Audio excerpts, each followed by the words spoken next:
Hey skiers, I'm Jeff from skiessentials.com. And I'm Bob. How's it going? I'm always excited when we do a review where I get to talk about skis that actually belong to me. It is fun. I got some earlier in the year, Yeah, and I you think did. the latter Yeah. part of the season is skewing towards the Jeff skis. Yeah. Huh. I didn't think about that.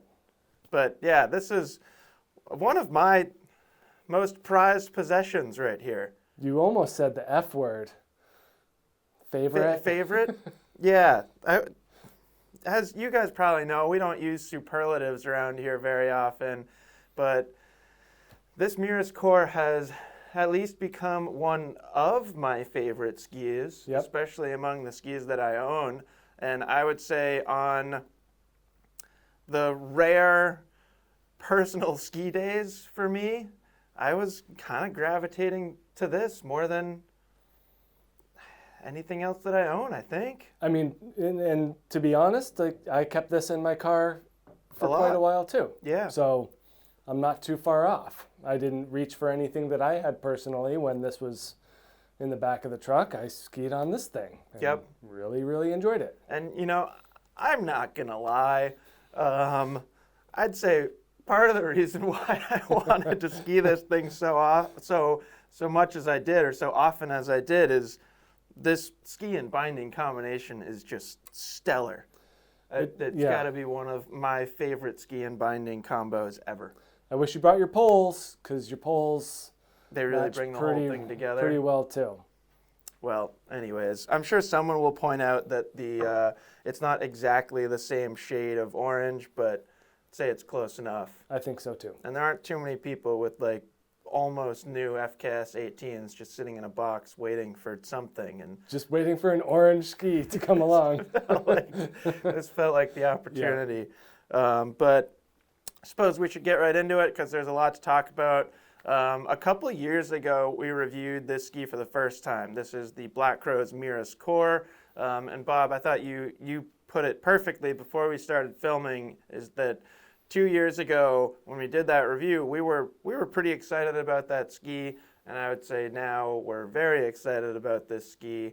And I personally, at least, having spent a lot more time on it in the past 6 months, I have like maybe not a whole new understanding of it, but a whole new appreciation of just like the enjoyment that it can deliver. Yeah, and I think it just took me a little longer to warm up too. And it's understandable because it's wild. Yeah, and I remember like at the beginning of this year, you know, our friends at Black Crows were like, we're gonna put a big push into this. Yeah, they were ski. like, that's what we're putting a lot of emphasis into that. And like my initial thought was like, still kind of a fringe thing. Right. And then kind of mid-season forward, when we started getting back on this thing, said, okay, I not only get it, but I'm getting it more and more each day. Yeah. Like it's a linear growth of appreciation. Totally. I feel the same way. Yeah. My growth might not be linear anymore. I'm starting to. You're plateauing. I'm plateauing, but it's plateauing at a really high spot. So totally fine. You're not going to just keep going linear growth forever. No, that's true. So yeah, here it is. Let's do a little bit of a refresher on construction. Bob, if you want to walk us through construction, and then we'll take a look at shape. Shape is like really important for this ski and really what sets it apart from basically anything else that you're going to see on the market. And then we'll get into the fun stuff, the performance, I'm just excited to talk about on-piste moderate speeds. No, let's rip right through it and get to that then. Love it. Pretty simple. Poplar wood core, fiberglass layers, and then metal underfoot, extending a little bit into the tips and tails. It's not H-shaped like we see in some other skis. It's just a rectangular Titanal laminate in there. And that's about it. You know, they're calling it, like they called it back in the day, like a semi-cap sidewall. I mean, it's pretty much a full 360 full sidewall. Any semi-cap is minimal at most. Marginal, yep. And I don't even think it would do much to the performance of the ski. I don't count it as semi-cap. I don't count it either. It's hard to discount when they like make a big deal about it in their catalog, but overall, yeah, that's a full sidewall from my eyes. Yeah. But yeah, that's it. I mean, pretty simple construction. Like Jeff said, it's really where we talk about shape and profile that this thing really starts to stand out. Yeah, and before I dive into that, I will point out, like, it's a reasonably strong ski. You know, you got some metal under there. So I think a lot of people would just look at the ski and look at the shape and think, like, that's going to be a really soft flexing ski. And while that might be true, especially in portions of it, the whole thing is actually pretty strong. Yeah, and I have some what-if questions for you a little bit later. I love it. Based off of that. I can't wait. Yeah. So to take a look at shape, let's look at the camber and rocker profile first. So there's camber in this ski. It's not like super high-rise camber. I don't think that's the defining characteristic when you look at it. It's really the tip and tail rocker. So tip rocker starts about where my hand is, and by length at least, the tail rocker is pretty darn similar. So you pointed this out, Bob, that from a profile view, the ski is actually somewhat symmetrical, or more symmetrical than most. And then side cut is a huge part of this ski. So we've got this massive shovel up here. We're 87 millimeters underfoot, and basically that big cut generates a 13-meter turn radius. And I also think it's important to point out that there is kind of some pretty significant tip-to-tail taper. So that's kind of a visual of the difference in tip width compared to tail width. You still have a pretty wide tail back here, but compared to the tip, it is quite a bit narrower. And then I suppose I should have flipped the other ski over, but one of the other defining characteristics of this ski is this kind of split tail. It's almost like not long enough to want to call it a swallowtail. Right. I like the term split tail, and I wonder if that's part of your what if questions later in the video. Spoiler alert, loosely based on that tail. Love it. So yeah, that's about it. You know, not super wide underfoot, wide up here in the shovel, 13-meter turn radius, which is, for lack of a better comparison, basically a slalom radius. Yep, and we found kind of I wouldn't say walking people through this ski, but if we were on a lift and someone was trying this out, I feel like we were pretty cognizant to say, treat it like a slalom ski and go from there. Yep. Don't start at modern free ride. Start at slalom race. Yes. And branch out from there and see what it can do. Yep. So probably just follow that exact format discussing performance here. On-Piste Performance, like you said, kind of starting with a slalom mindset. What do you think about this ski? Yeah, so I was happy to be able to get on this 184.2. Yeah, thank you for this detail. year. Still adheres to that 13-meter radius and 87 millimeter underfoot range. So totally, you do have to get it up on edge and really kind of start. I would say this one works better if you start slow, start short, work up, find where its comfort zone ends, and then just sit in that sweet spot and just ride the thing. And it is so incredibly fun and rewarding when you get into the power band of this ski. Absolutely. And just feel the thing rip across the fall line. And like we can get back to across the fall line a little bit later. Definitely not a direct. You start to hit a point in terms of pointing the thing down the fall line where you're like, nope, I'm done with this. This thing wants to go across the fall line. Dial it down, find its fun zone. Yeah, I don't know if it was, I think you mentioned find its sweet spot. Yeah. And would you say that on a groomer, generally that sweet spot could be described as pretty slow through moderate speed? Yeah, and by like the lower half into the, maybe slightly into the upper half of kind of your speed progression. Yeah, and we didn't get the radar gun out this year, unfortunately. But I kept forgetting to do that. I think this thing tops out around like 30. And I agree with you 100%. With like a little bit of a note there that if you're adhering to that 13-meter radius and you're getting that like super rewarding across the fall line, just energetic, like it's rhythmic, and like I don't even know what other adjectives to use. If you're sticking to that performance and that feel, yeah, I think you're right. I think like, yeah, I don't know. It's hard to like put a number on things, but yeah, 30 miles an hour, something like that. Pretty much guessing. Yeah, and then like, or think about your local ski resort or wherever you ski mostly. Like, you're probably not taking it on the steepest groomers. You're taking it on like the medium of the road, or middle of the road, just kind of like mellow cruiser roller groomers, and it makes skiing trails like that more fun than like almost anything I can think of. And the one thing that I'll bring up in that kind of avenue is, depending on skiing style, I could see somebody preferring something like a Thunderbird R15 wide body, which we've talked about in like through a similar lens, kind of like, whoa, carving's really fun. And there is a difference in how a ski like that feels compared to a ski like this, where on this ski, you have to stay more centrally weighted. Like again, if you think about that rocker profile and where the placement of the metal is, like you kind of just have to ski that part of the ski when you're on a groomer, when you're making those carving turns. You don't want to be pressuring the shovel too much, but what's really interesting about this ski is it's like kind of contradictory in like you are benefiting from the shovel a lot. Absolutely. Because you like put it up on this, like you tip your edge up, and like, yeah, you're generating a turn more laterally than like if you were on a ski like the Thunderbird, where you're kind of starting it from the shovel.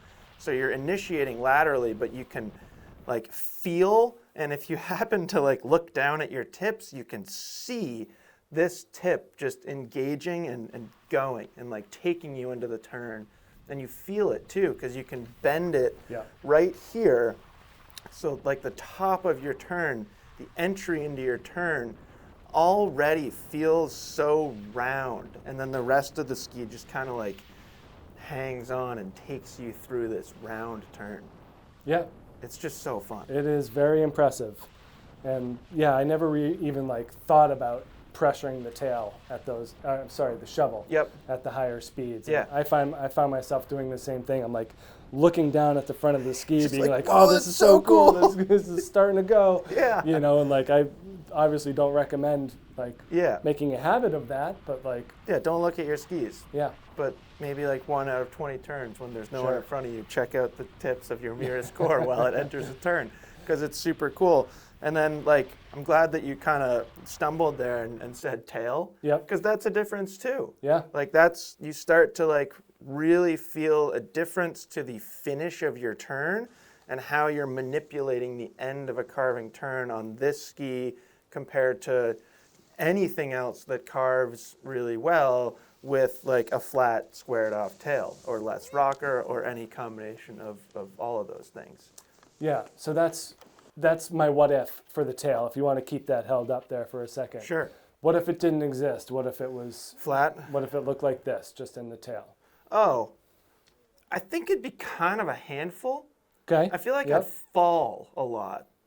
Like, I think this is like, it's like a safety feature, kind of. Like, the tail's not going, you were like pushing it against the ground, and we'll try and get a shot of this before that I can take and edit into the video. You can actually see it twist. Yep. And I don't think like, I mean, I can't, at least with my hands, I can't twist this tip nearly the same as I can twist it's a tail. big difference. So I think, yeah, if it was built and shaped like the tip of the ski, I don't think it would, I think it would hold on to that 13-meter radius like more than it already does, to the point where it wouldn't actually be that fun anymore, because it would be like forcing you to make exactly that turn shape every single time.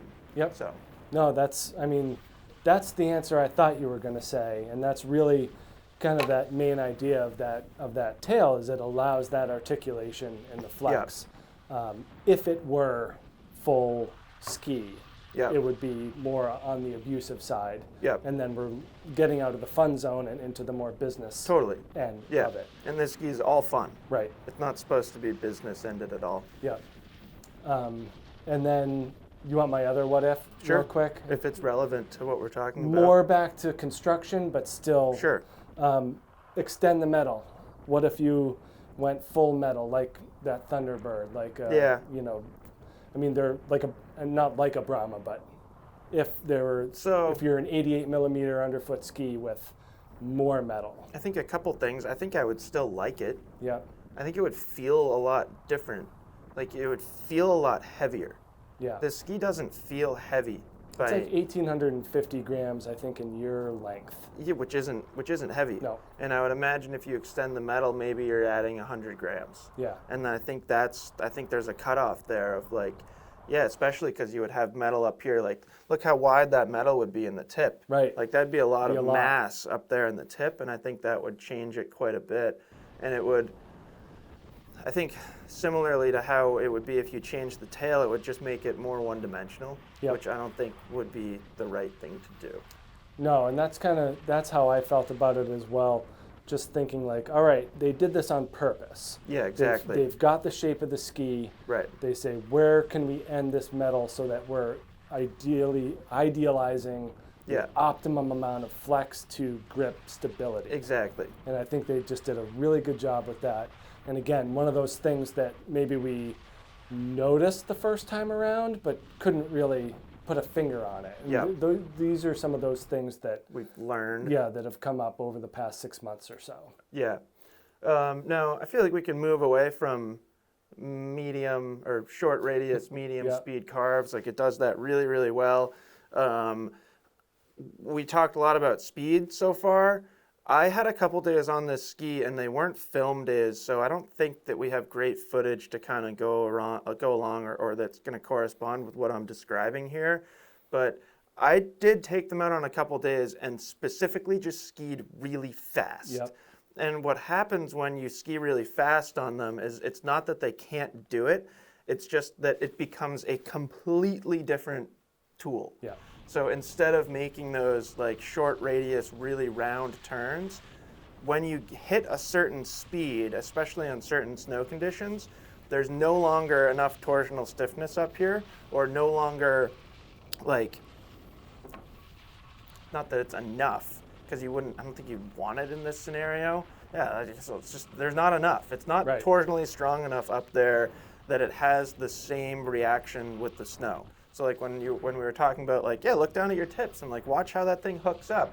Like when you start skiing 40, 50 miles an hour or something like that, it does not hook up anymore. Yeah. And then it goes from being this like round carver to like a straight sideways slash pivot 180 slash pivot. Like it's Yeah. that like straight down the fall line, and instead of round turns, you're making very short, like slashy, literally throwing the ski sideways, but your momentum is still going directly down the fall line. Yep. So there is kind of two different personalities to it in that sense. So I wouldn't take it as you can't ski fast on it.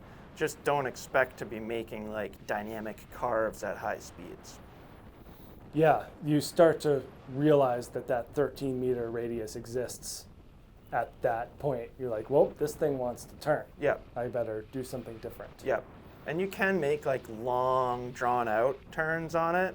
It's just 100% on the skier Yep. of how you're waiting, and like you have to be really patient with it and just kind of like let it dance around at really high speeds and like not pressure it too much, because then it might bend too much and Right. might hook up, and that might get sketchy.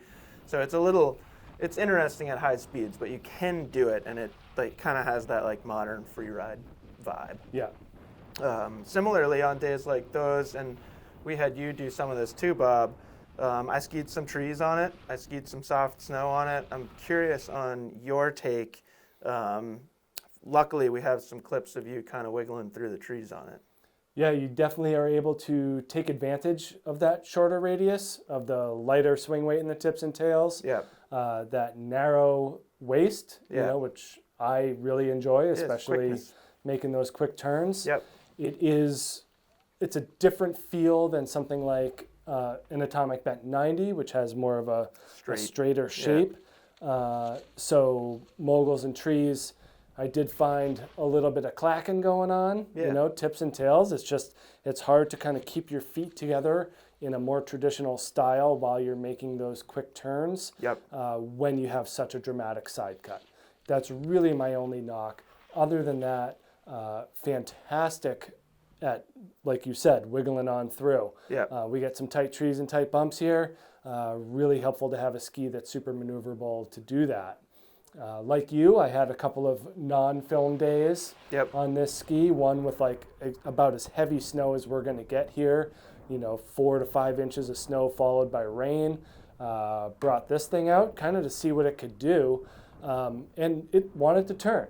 The tips were nice and smeary. You could keep them right out of the snow. A lot of float up here, A lot too. of float. Yeah. That particular snow was about as challenging as it gets. So not enough waste and too much side cut for that. It really just, picture it in a soft snow, and it really wants to start to go. Yep. Especially given the symmetry and the roundness of the shape.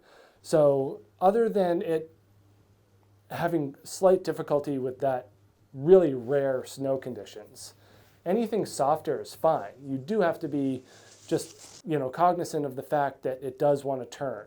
So when you're in that softer snow, it just, exacerbates that desire. It definitely, yeah, it really wants to turn. Yeah.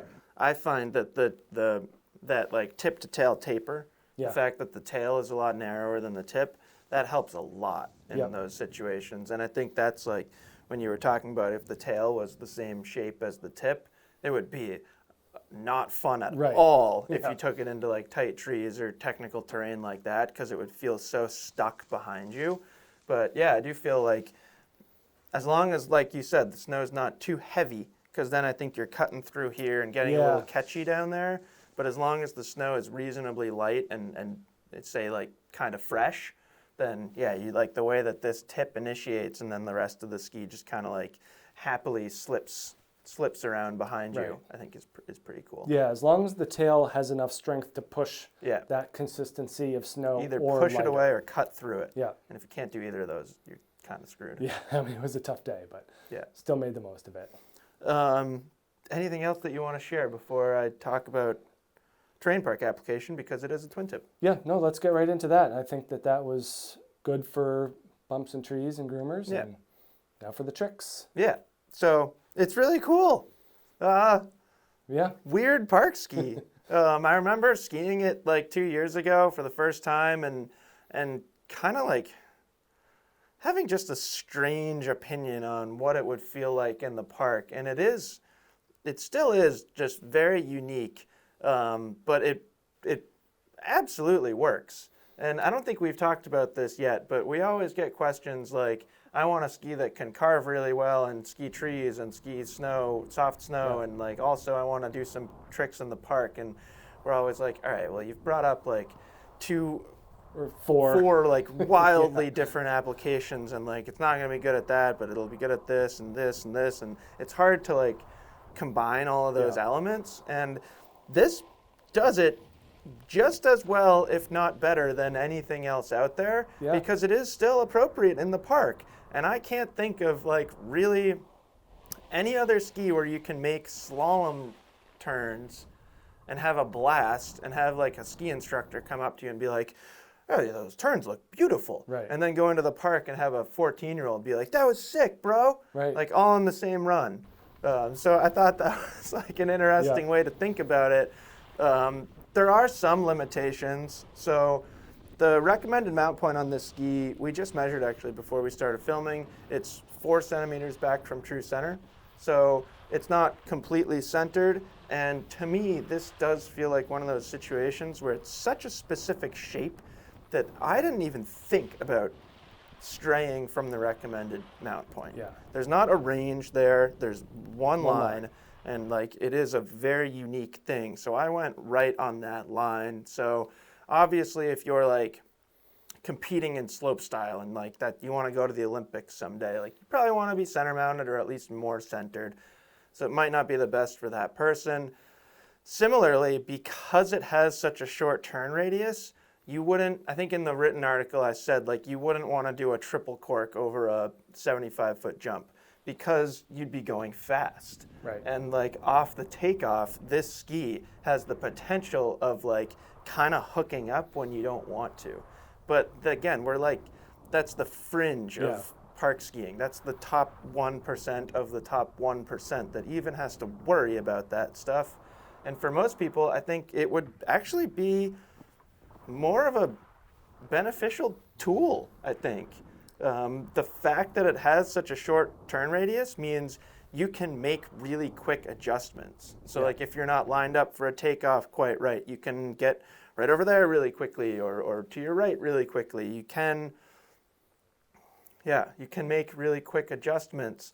I also am the type of park skier that I really like carving off of things, and there's a little bit of a weird feeling with that. Like, because it's a short turn radius, you don't want to pressure it too much, but that actually like allows you to be a little bit more relaxed. And I found on this ski that I didn't have to initiate tricks as hard because the ski was already like turning me off the lip of the jump. Kind of a bummer. Like, I skied this thing in the park a ton. I could show a close-up of my rail or of my edges from rails, and people would probably cringe. We didn't film on it in the park too much, so not like as much footage as I would like to share, but it is really fun. There's like I said, there's some weird limitations to it for like super high level tricks, but I don't think that really matters. And the thing that I liked the most about it is similarly how it turns a boring groomer into a really fun groomer. It can turn a boring terrain park into a really fun terrain park, where you're like landing one rail and then like carving into a different rail line that's way over there, and then carving back to a different rail line, where I can't, like, there aren't many park skis that have a quick carving turn like that, so it makes it trickier. It's also incredibly rewarding skiing switch. So you probably know from following me with a camera a lot, skiing switch. I am kind of lazy skiing switch and generally just like to look over my left shoulder. And when you stay looking over one shoulder all the time, your opposite carve can kind of not do anything. It's like really weird to like weight a ski looking over that shoulder and leaning that way, and it's just like, that's not how skis were designed. And but when you have a short turn radius ski like this, you don't have to, like, you just tip it over on edge a little bit and it hooks up and starts taking you into a turn. So it's like, I don't know, I think it allows for easier speed control skiing switch, which for a lot of people I think is a big element to learning how to ski switch, is you can feel like you're out of control and kind of your skis are running away from you, and this helps manipulate your turns and your speed, where you can ski a little bit more confidently when switch. So I could see it actually being like a really cool learning tool for somebody just learning to ski switch. And forwards. I mean, like, there's a lot of room for progression for anyone in this ski, and that's kind of another nice part of things that we've kind of stumbled upon, I guess, over these past few years and months, is that whether forward or backwards, having that shorter radius is really helpful for getting skis up on edge. So if you're a progressing skier, it's not like this is terribly demanding. Or not even a progressing skier. Like, you guys all know how good at skiing Emily is. Like, we've had Emily in a lot of videos this year, and I feel like there's been overwhelming response to her skiing. Like, Emily rips. It's like, yeah, Emily does rip, but like, she does not have a race background. And sometimes, like, you and I would like poke fun at her a little bit and be like, come on, like, get those edge angles up. Like, let's see a turn like across the fall line. She needs to slow down. She goes way too fast. Like, she skis really fast and really straight, which is like incredibly impressive. But I thought it was cool when you put her on the Mirus Cor and we like had her follow me on a run. I think we were down at Waterville, and like the ski itself physically changed the way that she was skiing in that moment. Right. And I think it could do that for other skiers too. Yeah. So like, if you're like Emily and you have like a mogul background, or like yourself, and like you just rip around Mad River all the time, and maybe you'd like to work on your edge angles and stuff like that, like, pick up a Mirus Cor. I think that would be a really cool thing to do. Yeah.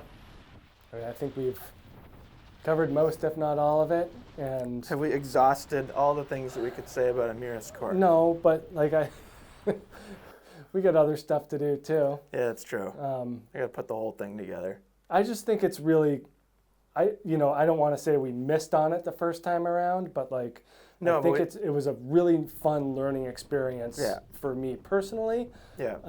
To revisit a ski like this, kind of. There's other stuff that either doesn't get the recognition it deserves, or gets too much, or whatnot. Yeah.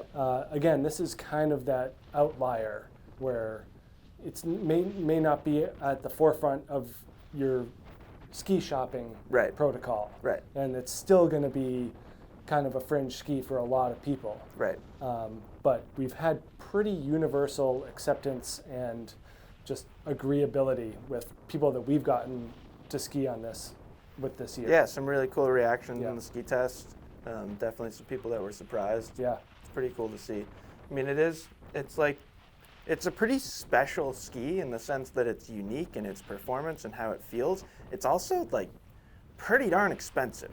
Yeah. For a ski that's this width, that's a twin tip with just one sheet of metal and like nothing else crazy going on, it's not cheap. Right. So you're not gonna see like a ton of them out there, and that like, when it comes to who should be choosing this ski, like that's an interesting conversation, because I could see like a pretty big range from the guy who literally owns everything and is wondering what's next. Like what's the new thing that I don't have already? What don't I have?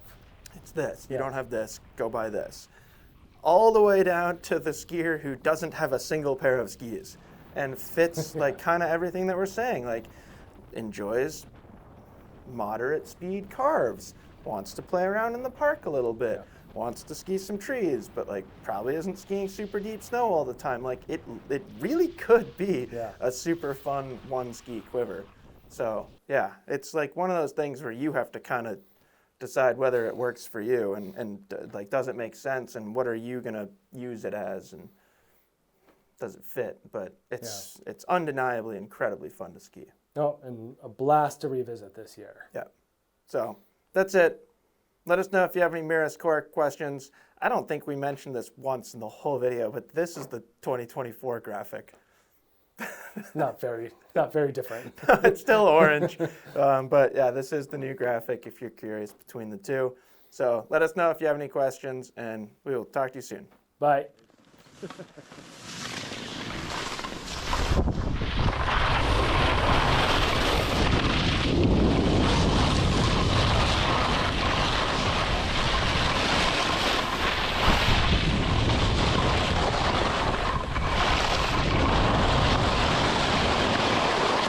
Oh,